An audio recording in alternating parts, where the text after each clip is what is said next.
My wife and I just started as just strictly humanitarian, not an NGO at all. We've spent approximately over the last 15 years coming to the Bahamas.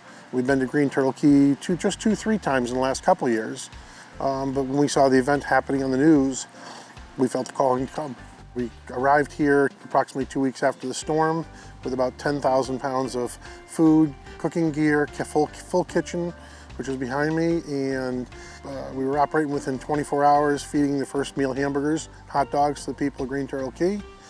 Very shortly thereafter, we had NGOs that wanted to bring stuff here that saw what we were doing, and they wanted to jump on board and help, and they helped financially with financial donations. We're working very tightly with the United Aid Foundation. Since then, we have served about 30,000 plus meals, hot meals, breakfast, dinners, lunches to the work crews. Other NGOs have seen what we've done and come on board, World Kitchen being one of them, who was flying the food in, and we were asking them to give us fresh foods, which they're currently doing, along with several other NGOs and support from private citizens. We actually had a woman fly in a DC-3 full of food, 7,000 pounds of food at the beginning when we couldn't get ships in here, and we couldn't get anything but small planes and small boats, along with Key West Cares. The island community here is phenomenal, very tight-knit, close community that respect each other and help each other. Now that we've been up and running the kitchen here for about 3 months, there is power that came back on the island just as of a week ago. It's not perfect by any means at all, but there is power on this island.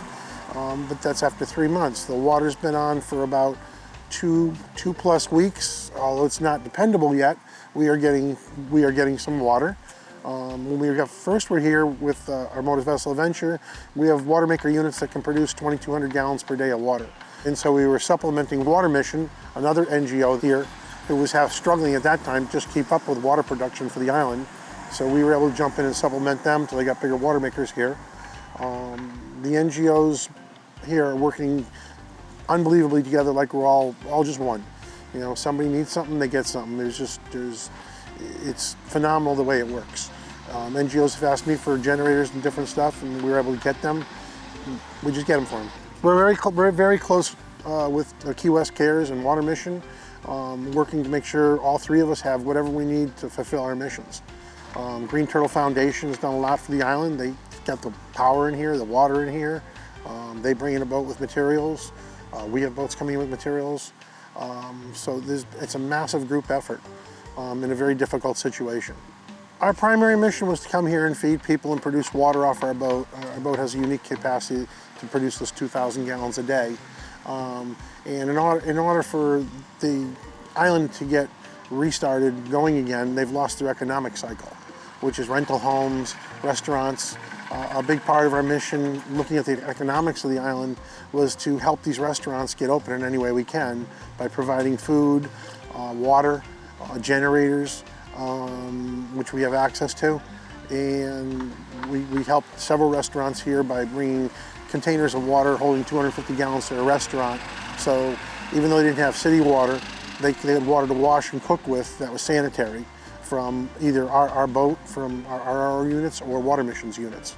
So in that conjunction, we were very tight with Water Mission. We went to them and we said, hey, we could really use some more containers to put around town, as we have done at an Adventure Cafe, in order to keep these restaurants, get them up and open, with the figuring that they're going to hire a person or 2 people, plus people are going to go there to eat, and it's normal. It brings some normalcy back to their life.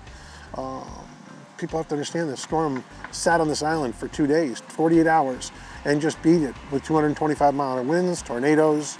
The stories are horrific, from people being trapped in their houses with their kids. It's amazing how the community has survived it and pulled together, and there was no loss of life here. After they get hit by the storm and the restaurants got wrecked and everything else, all their excess cash went to getting the restaurant open, and then they didn't have the money to really buy the food to open it. So what happened we realized very quickly was the restaurant would open, they would get food off the mail boat, which comes once a week, and then they'd be open for 3 days, and they ran out of food supplies because they didn't have enough monies to get the food supplies, or their freezers were destroyed, and we got freezers for them. So what we did is we brought in freezers for them and then filled the freezers for them. That's not a long-term thing, but we've been doing it for about a month now, and now the restaurants are stabilizing, which brings more economics to the island. Other boaters are starting to show up. They walk around town. They're spending money here to get that economic cycle going. There's about 10 businesses up and running now on this island.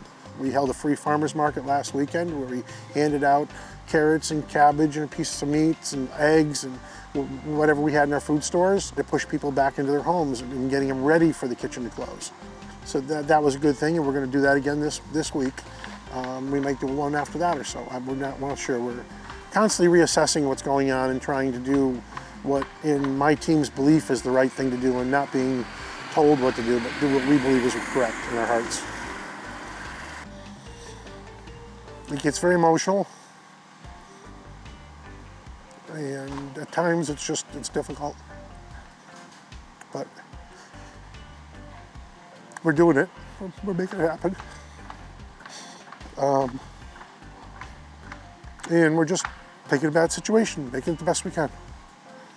You know.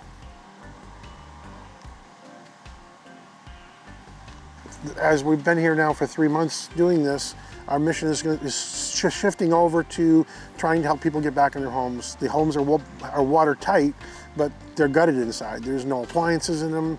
The bathrooms are incomplete. The water pumps got knocked out with the storm, water heaters.